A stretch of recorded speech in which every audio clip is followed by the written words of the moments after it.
दोस्तों, हमारी जिंदगी में कई बार हम खुद को एक मुश्किल घड़ी में पाते हैं। कई बार हमें बड़े फैसले लेने पड़ते हैं, लेकिन हमें यह नहीं पता होता कि वो सही है या गलत। क्या उस फैसले का परिणाम हमारे जीवन में खुशियां लाएगा या मुसीबत। लेकिन कई बार हमारे पास सही निर्णय लेने की सुझाव नहीं होते और हम जल्दबाजी में फैसला कर लेते हैं, और उन फैसलों की वजह से हमारी जिंदगी सुखमयी हो सकती है या फिर हमारी जिंदगी नरक से भी बढ़कर हो सकती है। इसलिए सही फैसला लेने की क्षमता हमारे जीवन में सफलता हासिल करने के लिए आवश्यक है। तो चलिए आज की इस बोध कहानी के माध्यम से जानते हैं कि जीवन में सही फैसले कैसे लिए जाएं, और यह भी कि सही निर्णय लेने के तरीका कौन सा है। तो बिना किसी देरी के कहानी शुरू करते हैं। दोस्तों, कई साल पहले की बात है। एक छोटे से राज्य में एक बौद्ध भिक्षु निवास कर रहे थे, जिन्हें सभी जगहों पर उनके ज्ञान के बड़े चर्चे थे। वह बौद्ध भिक्षु बहुत ज्ञानी थे। उनके पास लोग बहुत दूर दूर से आते थे ताकि वे उनसे अपनी समस्याओं का समाधान प्राप्त कर सकें। उनके पास कोई भी कैसी भी समस्या लेकर क्यों ना आए, वह समस्या का समाधान अवश्य करते थे। जब भी वह किसी की समस्या सुनते तो उस समस्या को बड़े ही ध्यान से सुनते समझते, उसमें लीन हो जाते और उसके बाद कुछ देर के लिए वह आंखें बंद करते और समस्या के बारे में अच्छे से सोच विचार करते और उसके बाद उसका समाधान देते। ऐसे में कोई भी व्यक्ति उनके बारे में केवल एक ही बात सोचता था, शायद इन साधु के पास कोई ऐसी चमत्कारिक शक्तियां हैं जिससे ये समाधान पूछते हैं और उसके बाद हमें वह समाधान बताते हैं। एक बार एक युवक ने उन महाराज से यह पूछ भी लिया। उस शिष्य ने पूछा, क्या आपके पास ऐसी कोई चमत्कारी शक्तियां हैं जिसके कारण आप हमारी समस्याओं का समाधान करते हैं, या आपके पास ऐसी कोई दिव्य दृष्टि है जिससे आप हमारी समस्याओं का समाधान खोज पाते हैं। उस युवक की यह बात सुनकर वह साधु जोर जोर से हंसने लगे, लेकिन उन्होंने उस युवक की बात का कोई जवाब नहीं दिया। उसके कुछ ही दिनों बाद उस राज्य में एक बड़ी अजीब सी घटना घटी। उस राज्य में एक बुढ़िया औरत रहा करती थी, जो अपने पूरे घर में अकेले ही रहती थी। उसका कोई न था। उस राज्य से होकर 4 मित्र अपने घर की ओर जा रहे थे। वे लोग दूसरे नगर में काम करके पैसा इकट्ठा करके अपने गांव की ओर जा रहे थे। यह बात बहुत पुराने जमाने की है, जब यातायात के साधन न हुआ करते थे, इसलिए वे लोग पैदल ही यात्रा किया करते थे।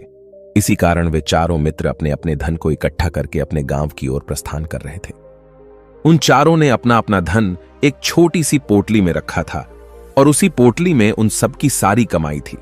तभी उन चारों मित्रों में से एक मित्र कहता है, मित्रों, इस तरह से यदि हम अपना धन अलग अलग रखेंगे तो इससे हमारा धन चोरी हो सकता है।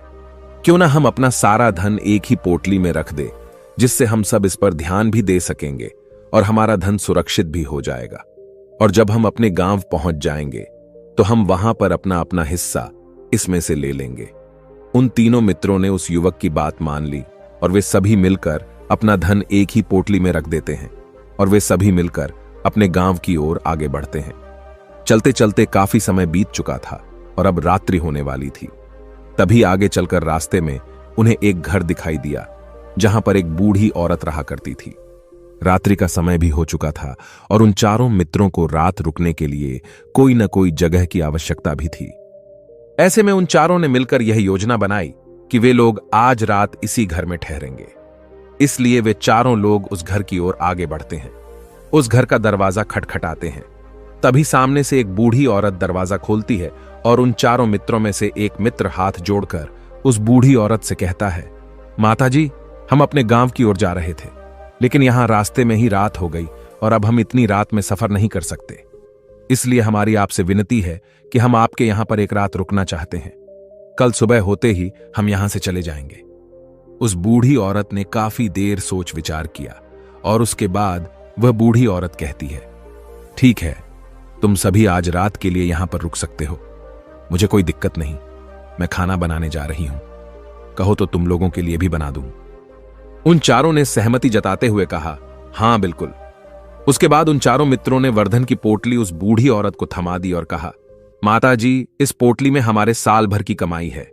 हम चारों ने अब तक का अपना सारा कमाया हुआ धन इसी पोटली में रखा है और अब हम इसे आपको सौंपते हैं, क्योंकि यह हम चारों से ज्यादा आपके पास सुरक्षित होगा।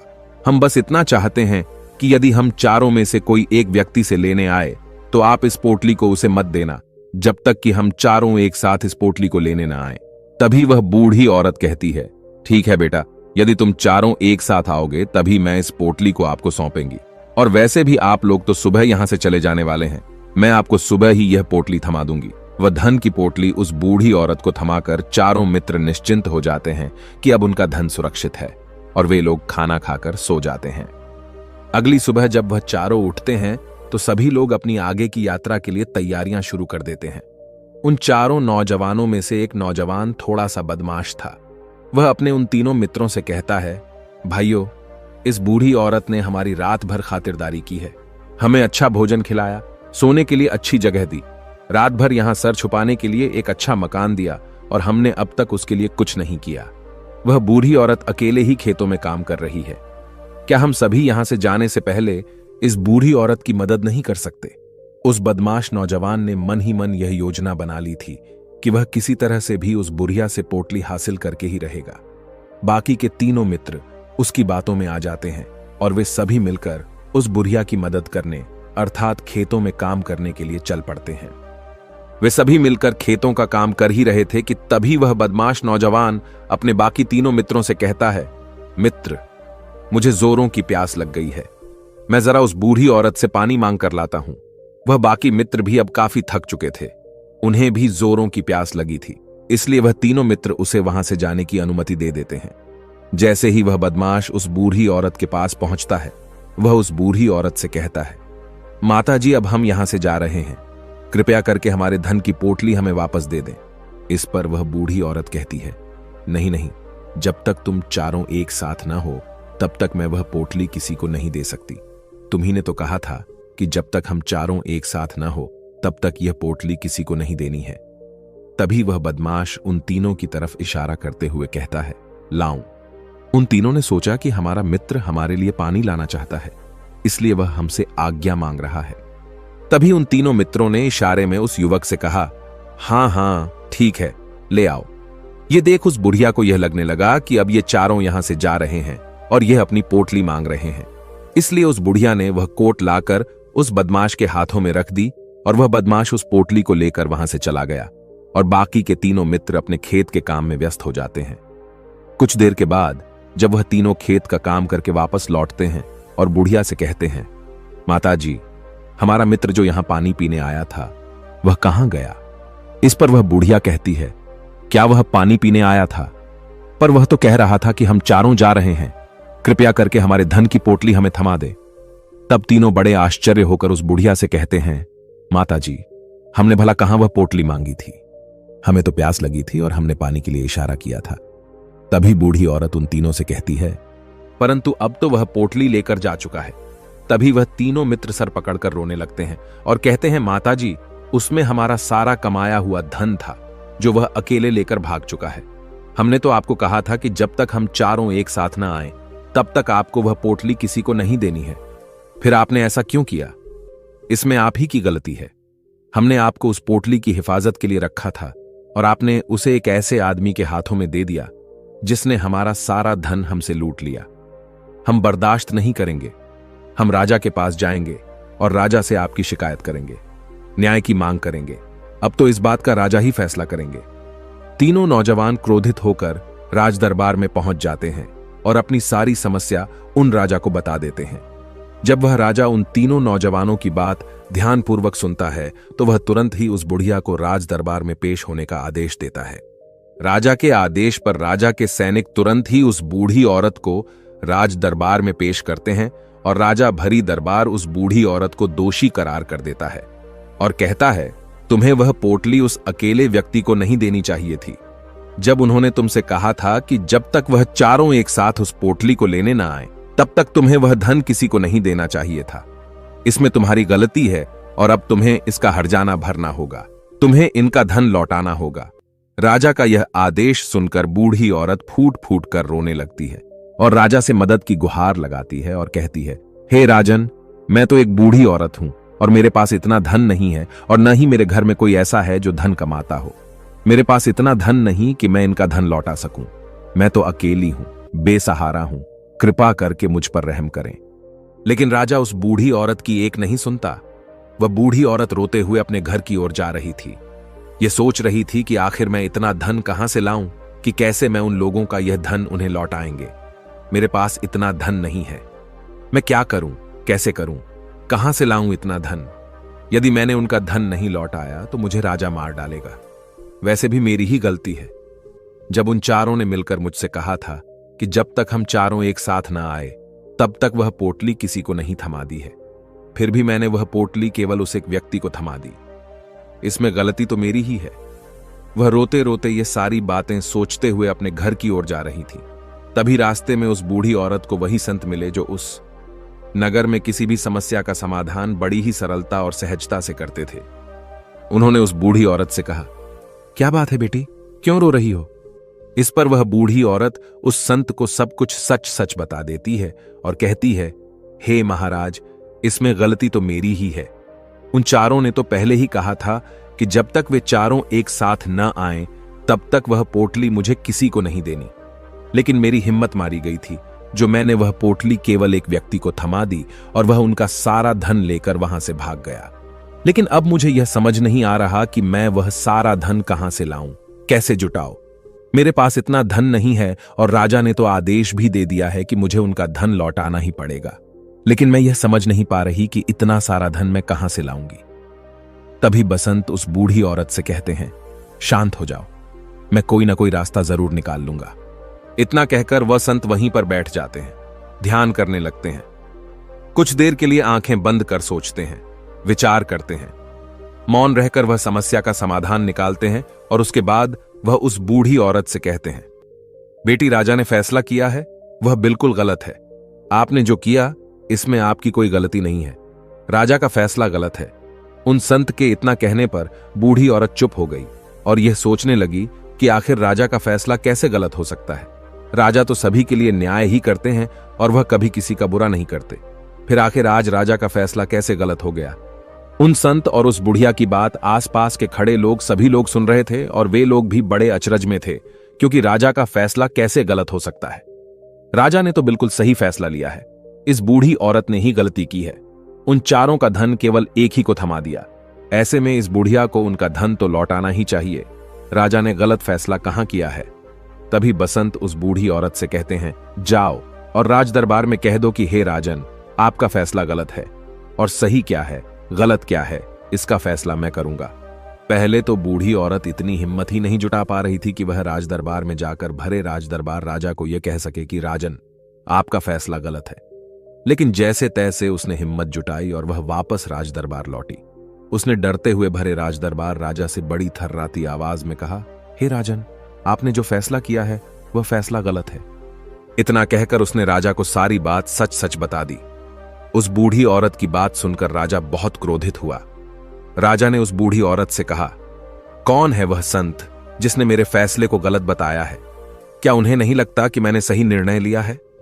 मैं हर रोज कई निर्णय लेता हूं, कई फैसले करता हूं, लेकिन आज तक कभी किसी ने मुझसे यह नहीं कहा कि मेरा फैसला गलत है। यदि उन संत ने मुझे सही फैसला न सुनाया, उन्हें फांसी की सजा दे दूंगा। यह बात पूरे नगर में फैल गई। सभी लोग यह जानने के लिए हैरान थे कि आखिर वह साधु ऐसा कौन सा फैसला सुनाने वाले हैं जो राजा से भी उचित होगा, जिसमें सबके लिए न्याय होगा। राजा ने अपने सैनिकों को तुरंत ही आदेश दिया कि जाओ और संत को राज दरबार में लाओ। राजा की आज्ञा के अनुसार वे सैनिक तुरंत ही उन संत को लेने के लिए निकल पड़े। वे लोग कुछ ही देर बाद उन संत को लेकर राज दरबार पहुंचे। राज दरबार में सभी लोग उपस्थित थे और सभी लोग उन संत के फैसले का इंतजार कर रहे थे। उन संत को देखकर राजा कहता है, महाराज, आपको ऐसा क्यों लगता है कि हमने जो फैसला किया है वह गलत है? इस बुढ़िया ने यह वादा किया था कि वह चारों लोगों को एक साथ ही वह पोटली थमाई गई। फिर आखिर उसने अपना वादा क्यों तोड़ा? इसने यह गलती क्यों की कि इसने केवल एक ही को पोटली थमा दी और वह उनका सारा धन लेकर यहां से भाग गया? तो क्या इसमें इसकी गलती नहीं है? क्या इसे इनका धन नहीं लौटाना चाहिए? इस पर वह साधु बड़ी विनम्रता से राजा से कहते हैं, हे राजन, यह आपका फैसला था, लेकिन मैं आपसे कुछ कहना चाहता हूं। इस पर राजा कहता है, ठीक है, कहिए, आप क्या कहना चाहते हैं? इस पर वह साधु बड़ी विनम्रता से राजा से कहता है, हे राजन, जैसा कि वादा किया गया था कि पोटली एक साथ उन चारों को ही दी जाएगी, तो अभी तो यह केवल 3 है। चौथा कहां है? तो इनसे कहिए कि यह लोग यहां से वापस जाएं और अपने उस चौथे मित्र को यहां लेकर आएं, तभी इनका धन वापस किया जाएगा। और वादा भी ऐसा ही किया गया था कि जब तक चारों लोग एक साथ न हो तब तक उनका धन उन्हें नहीं लौटाया जाएगा, और यदि यह बूढ़ी औरत इन तीनों को धन लौटा देती है तो यह बूढ़ी औरत अपना वादा तोड़ देगी, और यह सही नहीं है। इसलिए यदि आप चाहते हैं कि इनका धन लौटाया जाए तो पहले इनसे कहिए कि ये लोग जाएं और अपने उस चौथे मित्र को यहां पर वापस ले आएं। उस राज दरबार में हर कोई इस बात को सुनकर बहुत खुश हुआ। सभी ने उन संत की बहुत तारीफ की। राजा भी उन संत के इस फैसले से पूरी तरह से सहमत था। राजा तुरंत ही उन संत के सामने सिर झुका लेता है और हाथ जोड़कर उनसे कहता है, हे महाराज, आपका यह फैसला इतना सही कैसे हो सकता है? आखिरी बात मेरे दिमाग में आई क्यों नहीं? मैंने इस बात को इस तरह से सोचा क्यों नहीं? तभी वह साधु उस राजा से कहते हैं, हे राजन, आपके पास और भी काम होते हैं। आप दिन भर व्यस्त रहते हैं और आपको जल्दीबाजी में फैसले लेने पड़ते हैं। आपने इस मामले को सुना समझा, लेकिन इसे देखने में आप गलती कर गए। इसे आपने केवल ऊपरी तौर पर देखा। आपने इसकी गहराई तक जाने का प्रयास तक नहीं किया। यदि आपने इस मामले की गहराई को देखा होता, समझा होता, तो आप भी इसी नतीजे पर आते। जब तक हम किसी मामले की गहराई तक नहीं जाते तब तक हम उसका सही समाधान नहीं निकाल सकते। लेकिन हम में से अधिकांश लोग तो अपने फैसले केवल जल्दीबाजी में लेना चाहते हैं, भले ही वह मामला कितना भी गंभीर क्यों ना हो। हमें तो बस अपना हक चाहिए, हमारा नाम होना चाहिए, भले ही फैसला हमारे लिए आगे चलकर हमारे लिए नुकसानदायी क्यों ना हो। लेकिन हम तो उस मामले की गहराई तक जाने के लिए सोचते तक नहीं। तभी वह राजा उन संत से कहता है, हे महाराज, क्या आपके पास कोई दिव्य शक्तियां हैं? क्या आपके पास ऐसी कोई चमत्कारिक शक्ति है जिसे आप सवाल करते हैं और बदले में वह आपको जवाब देती है, जिस कारण आप सटीक और सही समाधान बता पाते हैं? राजा की यह बात सुनकर वसंत मुस्कुराने लगे और राजा से कहते हैं, हे राजन, यह सवाल मुझसे कई लोगों ने पूछा है और मैंने कभी किसी का कोई जवाब नहीं दिया। लेकिन आप इस राज्य के राजा हैं, इसलिए मैं आपके इस प्रश्न का उत्तर देता हूं। आप में से कई लोगों को यहां ऐसा लगता है कि मेरे पास कोई ऐसी शक्तियां हैं जिससे मैं बात कर सकता हूं, जिससे मैं कोई भी समस्या का समाधान पा सकता हूं। लेकिन मैं आप लोगों को एक बात सच सच बता देता हूं, मेरे पास ऐसी कोई शक्तियां नहीं हैं। मैं तो केवल हर मामले की गहराई तक सोचता हूं, उस बात पर विचार करता हूं, और जब मैं विचार करता हूं तो मेरे सामने कई सारे समाधान आते हैं, और जो समाधान मेरे सामने आते हैं मैं उन पर भी विचार करता हूं, उनके बारे में भी गहराई तक जाता हूं, और जब मुझे लगता है कि इस समस्या का समाधान यही होना चाहिए, तभी मैं समाधान उस व्यक्ति को देता हूं ताकि वह अपनी समस्या का समाधान कर सके। अब आप ही सोचिए, आप जल्दीबाजी में यह फैसला लेकर इस बुढ़िया का जीवन पूरी तरह से बर्बाद कर देते। हमारा पूरा जीवन केवल एक फैसले पर निर्भर करता है। यदि वह फैसला सही हुआ तो हमारा जीवन अच्छा बन जाएगा, और यदि वह फैसला गलत निकला तो हमारा जीवन नर्क से भी बदतर हो सकता है। इसलिए यदि आप सही और सटीक फैसला लेना चाहते हैं तो आपको मौन रहना सीखना पड़ेगा। मौन रहकर उस पर विचार करना सीखना होगा, क्योंकि हमारे फैसले ही हमारा भविष्य तय करते हैं, हमारी जिंदगी का अगला पड़ाव तय करते हैं। फिर चाहे वह फैसले छोटे हों या बड़े, वे ही हमारी जिंदगी को निर्धारित करते हैं।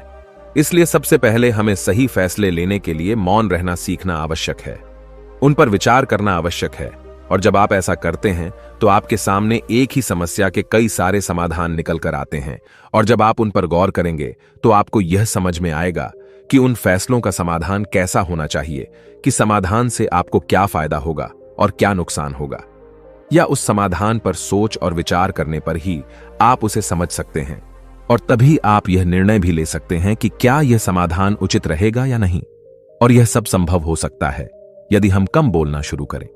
कम बोलने का अर्थ यह नहीं कि आप पूरी तरह से मौन हो जाएं। इसका अर्थ यह है कि आप भीतर से शांत हो जाएं, और जब आप भीतर से शांत होने लगते हैं तो आपका मन स्पष्ट होने लगता है, साफ होने लगता है, और आप किसी भी चीज पर सोच विचार कर सकते हैं। और जब आप भीतर से शांत होने लगते हैं तो आप ऊपर से भी कम बोलते हैं, और जब आप धीरे धीरे कम बोलने के आदी हो जाते हैं तो आप साफ और स्पष्ट तौर पर सोच और समझ पाते हैं। आपके विचारों में शुद्धता आ जाती है, जिससे आपको यह साफ और स्पष्ट देखने को मिल जाता है कि कौन सा फैसला सही होगा और कौन सा फैसला गलत होगा, आपको उस परिस्थिति में क्या करना चाहिए और क्या नहीं करना चाहिए। लेकिन हम में से अधिकांश लोग अपने आप को सही साबित करने के लिए, अपने आप को ऊंचा साबित करने के लिए अत्यधिक बोलते हैं, और इतना बोलते हैं कि हर कोई उनकी बातों को गंभीरता से नहीं लेता। उन्हें ऐसा लगता है कि मानो ज्यादा बोलना ही हमारे लिए हमारा शस्त्र है, लेकिन वह यह भूल जाते हैं कि वह अत्यधिक बोलकर मूर्ख बन रहे हैं। लोग हमारा मजाक बनाते हैं, हमें मूर्ख समझते हैं, हमसे दूर रहने लगते हैं क्योंकि उन्हें हमारी बकबक अच्छी नहीं लगती। लेकिन जब आप भीतर से शांत होने का प्रयास करते हैं और धीरे धीरे भीतर से शांत होने लगते हैं, तो आप खुद ब खुद ऊपरी तौर पर कम बोलना शुरू कर देते हैं। इससे आपके मन में, आपके मस्तिष्क में एक साफ और स्पष्ट विचार उत्पन्न होते हैं और आप अपने आप को साफ स्पष्ट तौर पर समझ पाते हैं, देख पाते हैं आपको कब, क्या, क्यों और कितना बोलना चाहिए, और आपको कब, कैसे, क्यों, किस तरह से कौन सा फैसला लेना सही है या नहीं, यह भी आप अच्छी तरह से समझ और जान पाते हैं। जब आप कम बोलना शुरू करते हैं, तब आप अपने आप को बहुत अच्छी तरह से समझना शुरू कर देते हैं, अपने आप पर अच्छी तरह से विचार करना शुरू कर देते हैं। तब आपको यह बात भी बहुत अच्छी तरह से समझ में आने लगती है कि जो हम बेकार की बकबक करते हैं, उस पर हमारे शरीर की बेवजह ही कितनी सारी ऊर्जा यूं ही व्यर्थ हो जाती है, नष्ट हो जाती है, जिसे हम चाहें तो किसी जरूरी काम में लगा सकते हैं, फैसले लेने में लगा सकते हैं, जिससे हम तनाव मुक्त रह सकते हैं और हमें अच्छी नींद भी आ सकती है। और यदि आप इसी प्रकार सोच विचार कर फैसले लेना शुरू करते हैं, तो आपका मस्तिष्क भी अच्छी तरह से काम करने लगता है और आपका मस्तिष्क पहले से भी ज्यादा शक्तिशाली हो जाता है। और इसका एक बहुत अच्छा उदाहरण भी आपको मैं बताना चाहूंगा। जब आप स्कूल में पढ़ते थे या फिर आज भी आप पढ़ रहे हो, तो आपने देखा होगा कि जो बच्चे होनहार होते, होशियार होते हैं, वे लोग बहुत कम बातें करते हैं और अपना समय सही चीजों में लगाते हैं। वह अधिकांशतः अपना समय मौन होकर ही बिताते हैं। इसी वजह से वह पढ़ाई करने में बहुत तेज होते हैं। वह जो कुछ भी पढ़ना चाहते हैं, वह उसे याद कर ले जाते हैं। लेकिन वहीं पर दूसरी तरफ जो लोग बहुत अधिक बोलते हैं, यदि आप उन्हें पूरे 24 घंटे भी दे दें, तो भी वह उस तरह से उन चीजों को याद नहीं रख सकते जिस तरह से वह मौन रखने वाले बच्चे उन बातों को याद कर लेते हैं। और महान चाणक्य ने भी यही कहा है कि जो व्यक्ति यह समझ जाता है कि उसे कब, कहां और कितना बोलना चाहिए, उस व्यक्ति को सफल होने से कोई नहीं रोक सकता। और आप इतिहास उठाकर देख सकते हैं, आज तक जो भी लोग महान हैं, जो लोग भी सक्सेसफुल बने हैं, उन लोगों की आदत बहुत कम बोलने की है। उनका पूरा ध्यान केवल अपने लक्ष्य पर होता है और अपना पूरा समय वह अपने लक्ष्य को पाने में ही लगा देते हैं। इसीलिए आपको भी यह आदत अपने जीवन में उतारनी चाहिए। और कम बोलने का अर्थ यह नहीं कि आप ऊपर से कम बोलें, बल्कि आप भीतर से कम बोलिए, भीतर से शांत रहिए। यदि आप रोज इसका अभ्यास करते हैं, तो केवल कुछ दिनों में ही इससे होने वाले लाभ आपको आपके सामने नजर आने लगेंगे। लेकिन वहीं पर दूसरी तरफ जो लोग बहुत अधिक बोलते हैं, यदि आप उन्हें पूरे 24 घंटे भी दे दें, तो भी वह उस तरह से उन चीजों को याद नहीं रख सकते जिस तरह से वह मौन रखने वाले बच्चे उन बातों को याद कर लेते हैं। और महान चाणक्य ने भी यही कहा है कि जो व्यक्ति यह समझ जाता है कि उसे कब, कहां और कितना बोलना चाहिए, उस व्यक्ति को सफल होने से कोई नहीं रोक सकता। और आप इतिहास उठाकर देख सकते हैं, आज तक जो भी लोग महान हैं, जो लोग भी सक्सेसफुल बने हैं, उन लोगों की आदत बहुत कम बोलने की है। उनका पूरा ध्यान केवल अपने लक्ष्य पर होता है और अपना पूरा समय वह अपने लक्ष्य को पाने में ही लगा देते हैं। इसीलिए आपको भी यह आदत अपने जीवन में उतारनी चाहिए। और कम बोलने का अर्थ यह नहीं कि आप ऊपर से कम बोलें, बल्कि आप भीतर से कम बोलिए, भीतर से शांत रहिए। यदि आप रोज इसका अभ्यास करते हैं, तो केवल कुछ दिनों में ही इससे होने वाले लाभ आपको आपके सामने नजर आने लगेंगे। दोस्तों, आपने आज के इस वीडियो से क्या सीखा, वह मुझे आप कमेंट में बता सकते हैं। इसी के साथ में उम्मीद है कि आपको आज की वीडियो पसंद आई होगी। तो इस वीडियो को उस इंसान को शेयर करें जिससे यह कहानी सुनने की जरूरत है, और उसी के ठीक बाद चैनल को सब्सक्राइब करें। तो चलिए फिर मिलते हैं ऐसी एक और नई वीडियो में एक नए मैसेज के साथ। तब तक के लिए अपना ख्याल रखें। धन्यवाद और नमो बुद्धाय।